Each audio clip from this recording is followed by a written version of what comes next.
Trigereshona.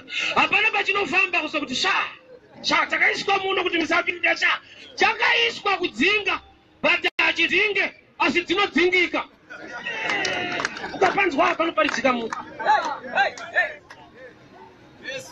Kuti chakudzinga shiri handi chinhu chiri mumunda. Muridzi wemunda ndiye akaziva level of thinking yeshiri. Akati handiswereswe kumunda netype iyi. Zvino inongodzingwa ndisiko. Nechinhu chisingadzinge. That illustration will help you, I'm sure. So battle yezvinhu zviri kutadza kudya mumunda nokuti mune chinhu. Ukaparidzira shiri dziri muzasi memunda kuti ichi ndo chiri kukutadzisai kuti mudya ichi. Regai ndichibvise mupinde. Dzinokuti great man of God, thank you for deliverance. Ndo zviri kutenderwa muvafundisi mukore uno. Ichi ndo chibvarura ichimira uzvo. Vanhu vangu vaparara nekushayiwa ruzivo. Iwe ndikapinda mumunda ndikatakura chine heti ndikachikanda muzasi memunda. Shiri nedzimwe mhuka dzinouya dzikandiita muni baba. Matirwira tatafa nenzara. Gamba maigona kupinda chirimo. Ibato haisi bato yechini, ibato yemind. Thinking capacity yeshiri haigoni kuziva kuti tsana havafambe havana chaunoita.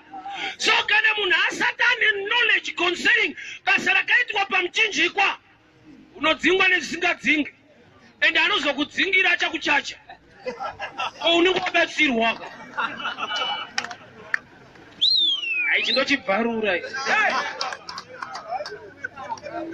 You need to know what Jesus did for you, man. I want my breakthrough. The batsiri pamwe pacho haisi breakthrough pakatobreakwa kudhara. People, they need to know him, man. Even 3 men were David announced what wakauraya vaFilistia. That was what they broke through. But the breakthrough yao is in David. Why? Nokuti David paakauraya Goliath, there was a signed covenant kuti ukandiuraya vaFilistia vachavaranda. Saka vakagaidha tsima havasi kugaidha kuti vakudefeatei vakutadzisei kunwa. They are working for you. Pese the devil paanotsvaka kukufighta kana kuti muna Kristu haasi kukurwisa ada kukurwira. You don't know this. You know that the devil works for God. The problem is kuti asipa payroll and hazizive. Iyo inhau yesalvation yatiri kuparadzai. Rimwe basa rakabatwa rakakura rakabatwa neenemy more than Jesus. Saka wakanzwa Jesu ndiye akati zvapera aida kuti vachaise kuti vavasenza. The devil works for God. Haasi papayroll chete. Nokuti basa rakabatwa pamuchinjikwa, he is a defeated foe. No matter pani madhimoni ari kuti kudii. Enzwaka madhimoni ane nharo kune simba. Vanhu vanokonfyuza munhu ane nharo ngane power. Nharo nepower zvakasiyana. Solomon munhu ano kune mukomana aivhundisira kuchikoro. Vanhu vakasvika pakuti anorohwa. But asina kuita. Aitakataka newe sondokukuvadza ndokura. Uzowenzuza kuti ndokuwara. But pane mumwe mufana akazoti chuya tikuvadzane. Ropa dzakataka unegotiate kuti usadaro mufana.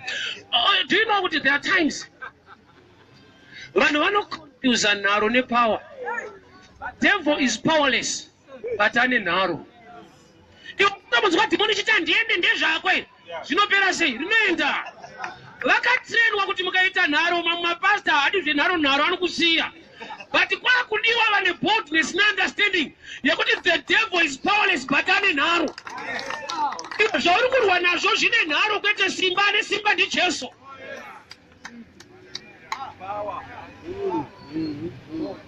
Three men pavakaenda kutsime rekuBethlehem. Ndofunga tinoziva kuti Jesu akaberekwa kuBethlehem naye. 3 men pavakanotora mvura vakauya nayo. Vakapa David akati handichanwa nokuti haisi mvura iropa. So David uri kuti kune rimwe vhangeri rinoponesa riri pachena reropa. But the enemy akanososera ipapa. Akati kweso kutora ite zvimwe zvese. But pane day ramuchanzwa nyota ine chekuita netsime reBethlehem. Una Mwari mune zvikuru zvatinoparidzirana nekuyemura ndemwari zvaanoita. Chikuru pazvese is for you to be born again and to be saved. Whether unopinda inobvisa mari isingabvise neta chegumi isingaite ina pastor anotuka wamwe asingatuke, the end of the matter, you need to be saved. Saka wakaipa anokusiyai muchiparidzirwa nyaya dzevamwe vanhu imi musiri born again ende muchiseka. Prophet, you are not born again. You need to receive Jesus. Kuti wakaipa asvikososera pavhangeri reropa remuchinjikwa ndokubva atiparidzirana ati David was in the stronghold, yet ari kupa Bethlehem haasi kupatonga, yet ndo pane ropa. Unoziva kuti we can waste time titara dzimwe nyaya and forgetting the gospel of the cross for a man to be saved. Kutobva pano uchinzwa kuti agadziriswa nenharo asive, and yet you are perishing, you are not born again. There is no relationship with God. Auna. Why nokuti inzwa David varume vaari kutuma atuma vanhu vane better understanding maringe the covenant. Covenant ine zvinhu zvaunofanirwa kuziva. Marights ako ekuziva kuti hatisi kuenda kunorwa nevaFiristia nyangwe variko. The deal was already done day David kwa Goliath. Munhu akaziva the full package yebasa rakabatwa pamuchinjikwa, uchaziva kuti enemy yako haipo kukurwisa, iripo kuti ingodefeata mindset yekuti dzimwe nguva hauzive. Help you this way. Hama dzangu, munoziva kuti zvakabatwa naJesu pamuchinjikwa, Bible rangu rinoti he paid in full. Price yakabhadharwa naJesu, he paid in full. But we still have challenges and problems. Zvaita sekunge he did not pay in full. But nyange zvakabhadharwa in full, mapurisa akakuona wakatakura TV so vanongona ngokubvunza receipt. Kana usina yeimwe nyaya, vanoda kudzokera newe bheki kushopu kwatengwa kunoprove. Which means shoko raMwari takabatirwa maTV eupenyu, zvinhu package eupenyu. The devil kana achirwa newe haasi kuda TV, ari kuda receipt, proof, knowledge, word rekuti I know it belongs to me. Challenge yataita ndeyekuti vanhu havazive kingdom, umambo hwaMwari. Chavakaziva kupinda church nekuteera kuti mufundisi anogona kuparidza uyu anozodai uyu anozodai. The real thing about my rights we are not aware. Saka uchiona zvimwe zvaunoda kunamatirwa waitofanirwa kuzvinamatira wega. Chikristu ka haisi nyaya kuti kune munhu ari too special anopota achikunamatira achikuzivisai. Inyaya yekuti wacho ari kukuzivisai ada kuti muzive mukure muitewo. You are sent to save. Chikristu empowerment yekuti you live as a believer, uno exercise marights yake nekuachieve mulife. Haisi nyaya yekuti unofanira kutora nhamba dzangu. It's good kwane nhamba dzapastor, but the real truth is to know him. Iye Kristu wacho. Why nokuti kune ma challenges anongodimanda kuti do you have the knowledge concerning this matter? Jesu kuti akunde Satani mugwenga unokunda achiti zvakanyorwa. Satani aona kuti tsana vanoziva zvakanyorwa akaramba aripo. Kuti the greatest enemy to the devil is the word. Shoko rikashaika mauri. Saka uchiona vanoita zvavanoita vachiita vachibudirira pamanipulator, you lack the word. Saka kuda chechi inenge vanhu vane nharo mbishana so vanoenda kuna Johani kuti vakuru shoko muri kurova but ndime. Hakusi kupanduka, kuda kungoziva kuti munogona kuzotinyudza kana maparika muri kurova but ndime here.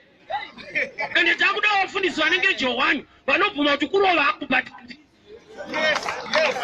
kukunamatira hangu but ndiJesu ari kuita zvinhu izvi. Johani akatendwa nevanhu. Ukaona vanhu vakubvunza kuti ndiwe mudisi unenge wafamba. Rova shoko zvekuti nyika yese yakagara pasi yatokomana chatosara kungodzibvunza kuti ndiwe ripoti ngakutsvera takabirira uri iwewe. But Johani osvika pakudza vanhu kuti handisiri. Zvotobudawo pachena kuti da akati ndini vaitenda kutobvunza aisaini yekuti havasi kuziva but haana kumanipuleta vanhu vasingazive akavazivisa njira yechikristu chedu ufundisi hwedu kana usingazive chete wanyura ndotokugeza mari usvika ukazoziva ndizvozvo but I must make sure kuti udofo hwako ndo mari yangu.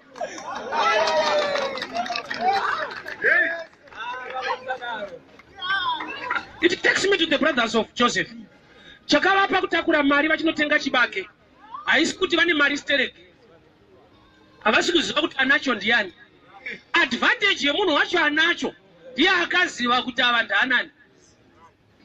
Vakadzorerwa mari musaga kureva kuti Joseph aivaparidzira rekuti not for sale but they were ready to buy. Generation yedu is ready to buy anything. Chero chawanamatira vanotenga apa takutoshazve kunamatira kuti zvakanamatira zvakawanda ivhu nevhu rakanamatirwa apera takutoshaya pekutangira mvura nemvura wesi chii chauchanamatira ukatengesa we zvapera asi kumira ari kufamba ndokuti paunozoda kutengesawo zvako so hazichabhadhara.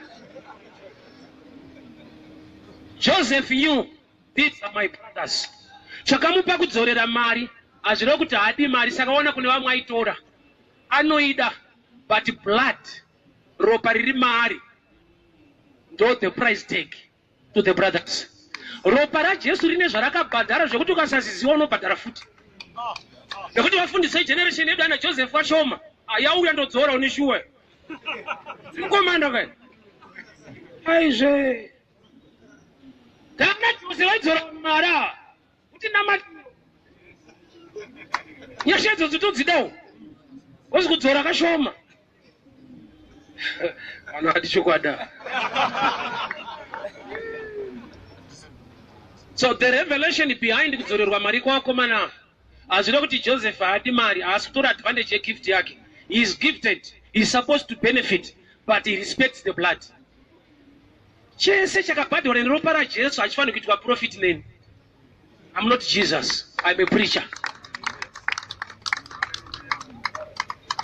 Matthew 25 vanhu vakauya panzvimbo vachida chikomba vamwe vari foolish virgins 5 oiri ndokubva yapera vakakumbira vamwe vari wise ndokubva vati no kuti sometimes kunyima iwisdom ibhaibhiri ka pastor anticha vanhu kunyima.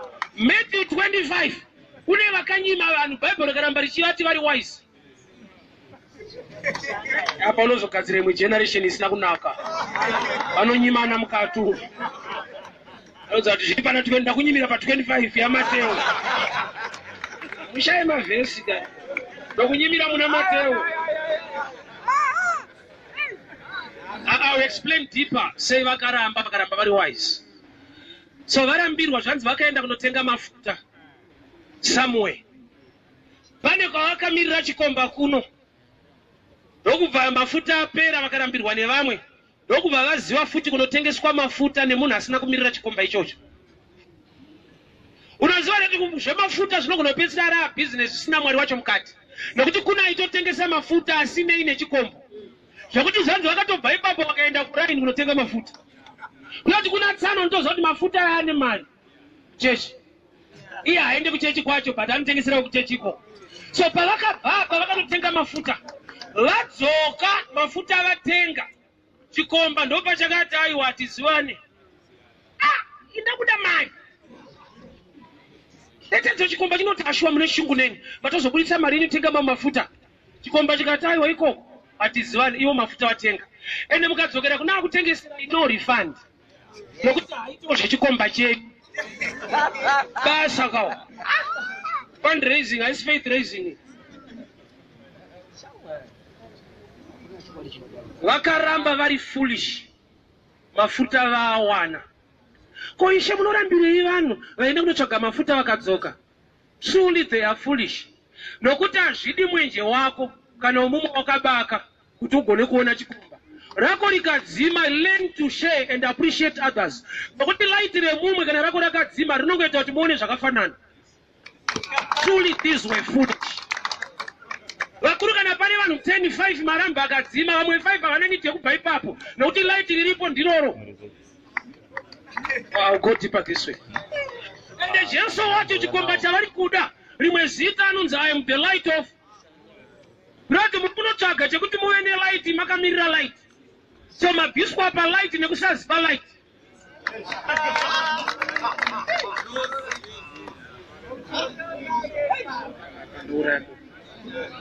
Ndijana andatonzwa zvimwe papa. It's the be light. Hear me very well. Vana vakabva panzvimbo vakanotsvaga mafuta. Kunoti ari kwaita zvemafuta but asina ine zvavari kumirira. Chindinzwe mushe. David nyota yaainayo ndeyemvura but kwete mvura yese. Hanzi moyo wangu unoshira mvura yeBethlehem. Kunoti dzimwe mvura dzese ndogona kunwa but kune dimension yeimwe thirst inongoda this kind of water. And mvura yacho kana yauya anwe zvanzi unodira pasi. Nokuti Jesu wacho paanouya ane ropa rinofanirwa kusuka zvivi zvevanhu nokuti vanhu vane nyota nezvivi zvavo zvinoda kutsukwa. Kana ropa racho rinosuka zvivi rauya akabayiwa parutivi rinofanirwa kuire. Saka David paanotora mvura yaari kuti ropa achidira pasi ari kuti inini David mwanakomana wangu, Jesu anonzi mwanakomana waDavid, akauya ndiye ane ropa richadururwa pasi nokuti pasi inyika, pasi ndo munhu nokuti munhu ifu. Saka ari kuti kune ropa richauya kuzodhila nenyama, zvivi zvanetsa vanhu, thirst yavainayo panyama inotoda ropa raKristu. Nokuti panyama you cannot do it kana usina kugamuchira Jesu. You need the Spirit of God in you. So I'll go Shabbat Zavari too. So David, I don't understand that these are my brothers. I mean Joseph, I don't know these are my brothers. But the brothers, they are not aware that this is David. They might dimension in them to the Mario. Now what you could assume is wakaiti wa namngari. Kwete nokuti waibuziwa, but nokuti akakuziwa. The brothers are vasikuwana benefit because they know. But they are benefit because of the knowledge ilimuna Joseph. Une zvimwe zvawakaitirwa naMwari kwete nekuti yaprefu kana kuti unogona but nokuti Mwari vakanaka. Kumabhawa katatiri tine zvataita zvakauraya vamwe vangu ende zvimwe zvacho ndaivadzidzisa ndini ndopandakati shuwa Hector hafi. Ndine zvandakatovadzidzisawo zvinourayisa wakatofa Hector nokubva asara. But chandadiscover haisi nyaya yekuti I'm a good Hector. That's the grace of God. Mwari hauna mate kuti akude. That's wrong concept. Unona mata nokuti anokuda. For God so loved the world. Kurati chakatanga kudiwa. Akuda ndokubva akupa Jesu sakunamata. Akusi kunamata kuti udiwe. Kunamata itori revelation yekuti ndinodiwa. Nokuti ukatarisa kumashure kwako usati wakunamata une nyaya dzawakabuda ukafungidzira kuti ilaki. Mabhodhoro ekendwa mbao tangwere kana takuta maroro kumadziro. Andina kuziva kuti Mwari atanga neni ndichiniko. Kune munhu ari kumwe kuti pamwe kanalata Mwari ndoba ashandi ndotanga kuita zvinhu akatanga kuita kudhara. Jeremiah ndakakuziva usati wamudumbura mai vako kwete watendeuka usati wamudumbura mai vako usati waparidzirwa I knew you. Program yaMwari yakatanga newe from birth. Hallelujah. Zvakuti dzimwe nguva unomudza kuti pamuti kana mataso ndobva ndava naMwari anewe. But you are not aware. So David ati nyota ndinayo haidi mbraces. Wasakune mwe situation yawinayo. Isingade rimwe vhangeri reseresi. Inobuda vhangeri nechekuita neropa raKristu. Nokuti ropa raKristu rakanakira rinotaura. Bible rinoti the blood that speaks better things than the blood of Abel. Ropa rinotaura zvirinani darika raAbel. Do you know that the blood speaks? Mukomana akaramba nyaya yekubitisa musikana. Zvinonzi uyaiti kuita DNA test. Titeste ropa. Iwe uchiramba vanoti uyaiti teste. Avapusikane nekuramba kwemuromo. Vanopusikane nekuramba kweropa. Nokuti ropa ndo rinozokutengesa kuti unotsika-tsika ndiye. Nokucharinowa. Ropa charakanakira harinyepe. Saka kana chikosara so vakatoda kukutesta kana kwapopota akutitestere kuna chikonzoreka ka. ukangotesta unoti aiwa pane nyaya ropa rinokutengesa kuti chakatochaya inharo akichakachaya anozvizino ndopa nenguva kuchinetso ndakapiwa naye auchafunga kuti ndakapa wani usaimwe problem soka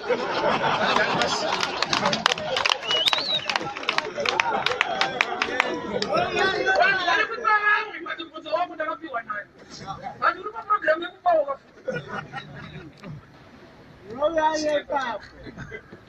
nyota ina David haisiye mvura yese yese ordinary zvanzi mwoyo wangu unoshivira mvura dzeBethlehem kureva kuti kumwe kwese ari kutonga ari in church but ane kind of test inotoda mvura yekuBethlehem and mvura yekuBethlehem is not easy to get kune vanhu variko vari kuita guard against those waters osapani pamba kuti wotarisa upenyu hwako zvakawanda zviri kufamba hazvo but chaicho chaunonyanyoda achisi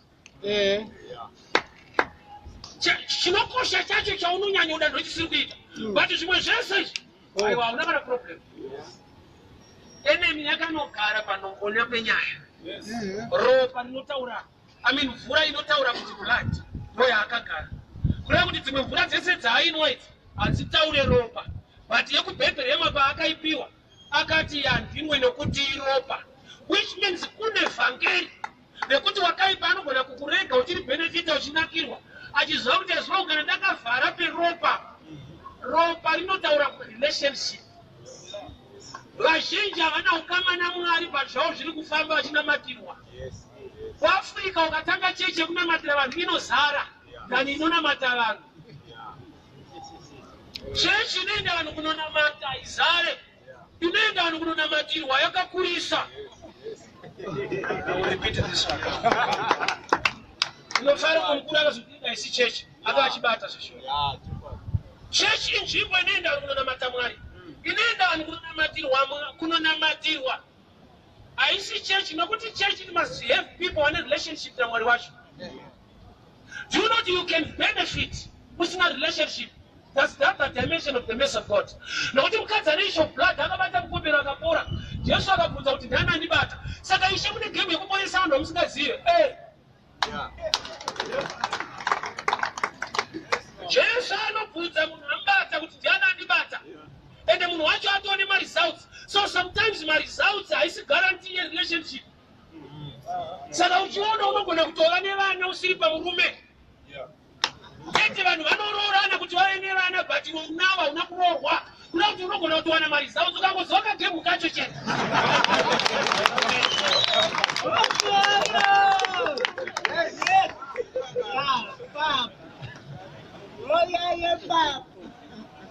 kana kagemu kari kekunamatirwa kekusvidha kekudii idzowo magemu yese watamba ende benefit waanayo iwe sime reBethlehem hauna ropa rinotaura ukama naMwari but wawana mabenefits kubva kuna Mwari.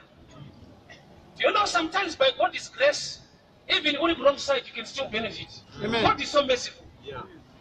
How can I preach this? God is so merciful. Mazwanda imwa ndichigura ndikarwara neTB ndikaenda kumusha. God visited me in a dream, not when I was fasting and praying. That is for Mushanda reject. God is so merciful. But when Bacha, we are calling to unotenda. I know you are calling to tende. Can I go about Thomas? I don't know how Thomas was full of doubt, and Jesus came to Thomas. In the every by faith you attract God, but there is another level in God. You are good in times of doubt. He can still visit you. Thomas attended, but the Jesus Bano Pinda Mumbamari. Anoti Thomas Sibata. Inda mchina kubatisa munhu asingatende. The other side of God. He can visit you and I guarantee you to right. He just loves you. Powerful. There are times you benefit outside, even in error. Once his family Banoti Taurane no for Ibudemfura. Anorola. Wrong formula. Check the answer. Like a Buddha. It's a lot of the formula can be wrong, answer it wrong. But in the Bible, when a problem, you could not have the Taura, don't Bawana results. So you are going about what you error, or that is a great man of God. Truly is great, but this is error. Because when God uses you mightily, people doubt your errors. I'll preach this message. I'll repeat. Mwalimu akakushatisa even kumutsa wakafa nekudi ukazotaura a wrong doctrine heresy, your followers will claim it. People, they respect miracles than knowledge.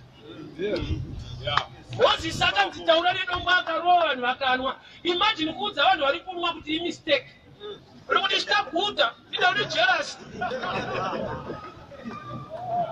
They shall respect a miracle than the true doctrine of Christ.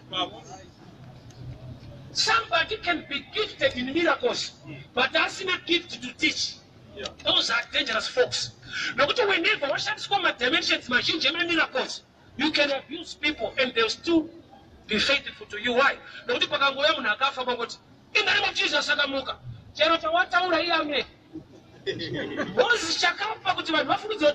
mistake, it is out. Sometimes God did God give people water. I'll show you. Watch what you shut down. I ate a mistake. Saga na feel mistake a moon. Saga mimi in why not an autotaurana without child.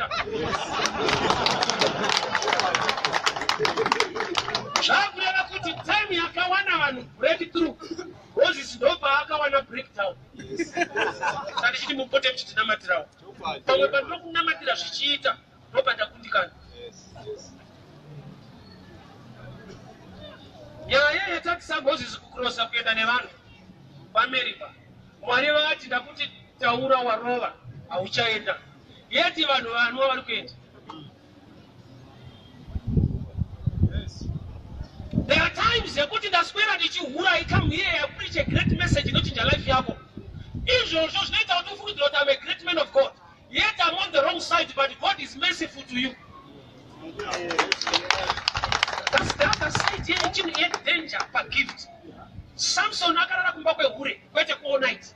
When you can mirror pants, akamuda katakura market. He was powerful in the wrong environment. Saka uchiramba kwa kuzano hura nota shita wa dashipora. No. Baba kinse inkwina. Ano kudaro ashite, ano kona kudaro kinse ichienda. Unzawa kanu mpura pa Amerika, wakanu mpura muna sapi. I'm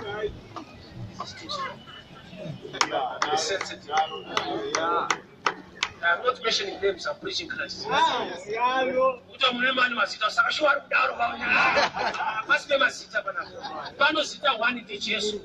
the truth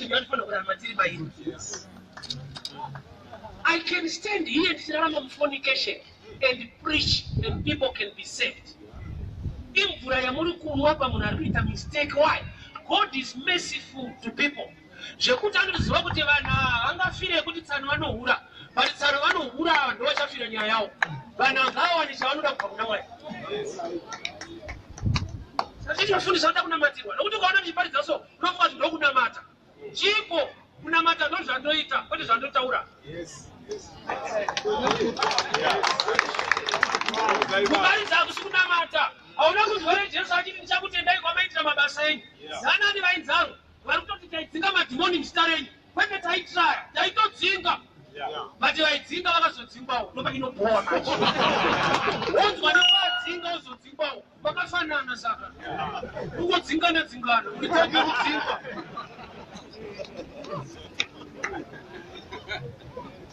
The greatest danger to miss heaven is when we are gifted.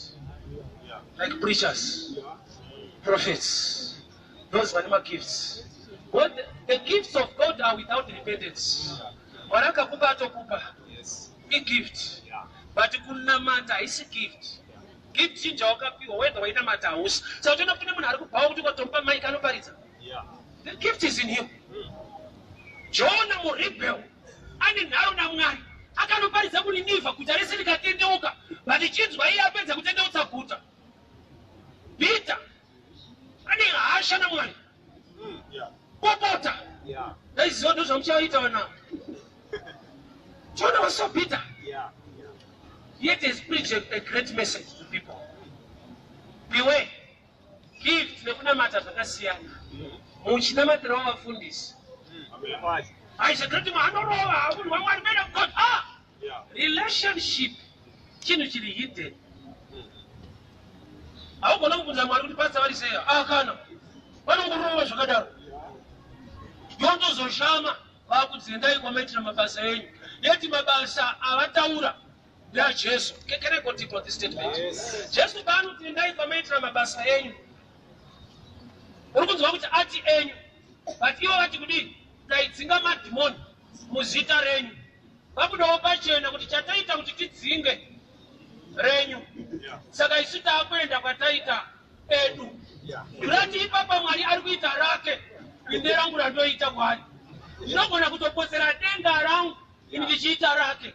Taidzinga madhimoni muzita renyu kurati zita renyu ndoraita izvi edu mazita ane nyaya dzawo. So gift does not mean a relationship. You can be blessed usiri born again. That's the mercy of God. But the truth is, you need Jesus. You must be born again.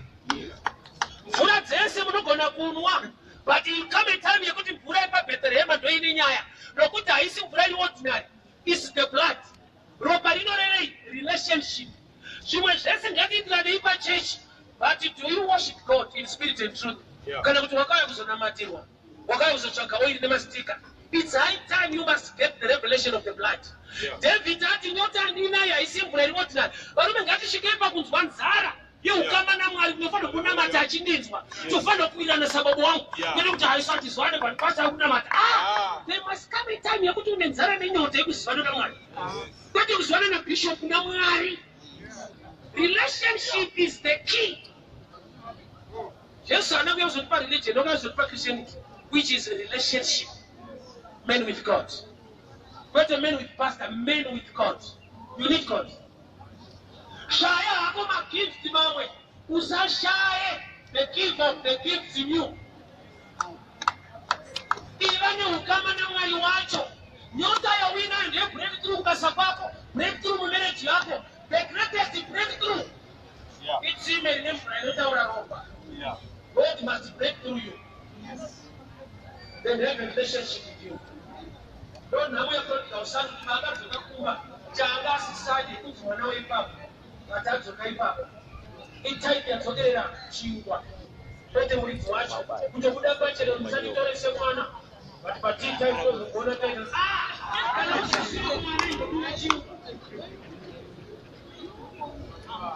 That's what the Bible says. We can make these sentences. Who can matter by common sense? You think of benefits more than relationship.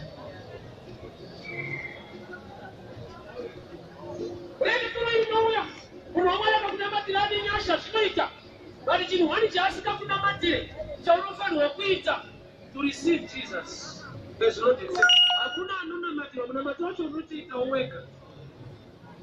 Pastor, I'm going to profit kukasa kwako, but ukama wako na Mwari chini chini personal. Saka ndopa ni strongholds. Ila Filisti. Aladi kutuwe na ukama na Mwari. Wanda kutuwe church member, supporter, not born again. But anibasa akaisa matika pamoja karine kupasa, zili kufire, iya achafaiwa.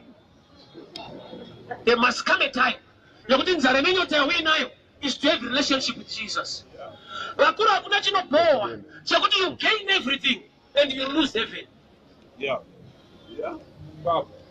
The greatest treasure yochatakura kuenda nayo is your relationship with God.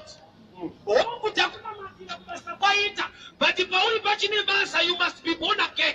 Warume nyota yatiri nayo ili tu ordinary. Tabuda nyota sila David yakushuira mvura za Bethlehem. And mvura ya Bethlehem ndi Yesu. Wakabere kwa Bethlehem. You must have a desire in relationship with him. We are going somewhere. Saka mwaraka separate wanongana Gideon. Barikumwane milomo chete. Kumba. Barikumwane maoko. Kawaida. Separation is dangerous. Nokuti bese vano. Kanwiro. Saka nyaya sekuti uri pa church. There's something deeper, greater than our church attendance. Kune rainwa ni maoko. Bashi isa pamuromo. Dowa kanzienda nawo.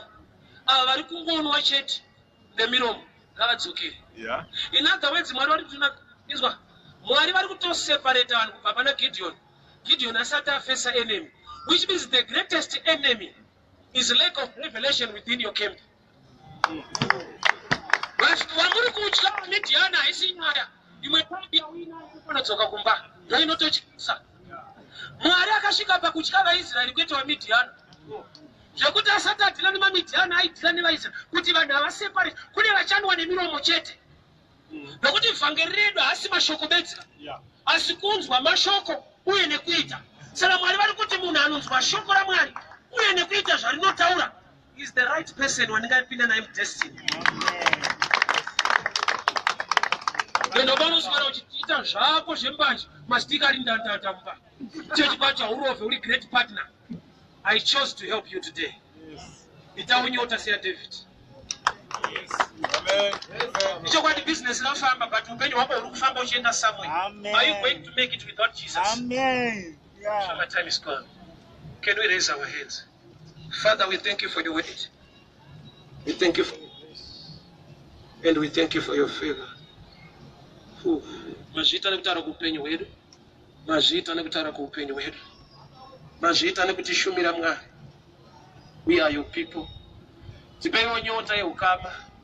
Nyota yekuda ropa mvura yepatsime repaBethlehem. Tanwa matsime prosperity. Tanwa matsime mabreakthrough. Asi Baba taakuda ropa. Inotipa guarantee relationship name. We thank you, Lord Jesus, for the gospel of the kingdom. Help us to accept the waters from the well in Bethlehem. Muzita de ropa la Jesu. Amen. Again. I'm sure you have heard me very well. I see you join a church. It's about the blood of Jesus in your life. Ropa means relationship. I need to pray with you concerning receiving Jesus.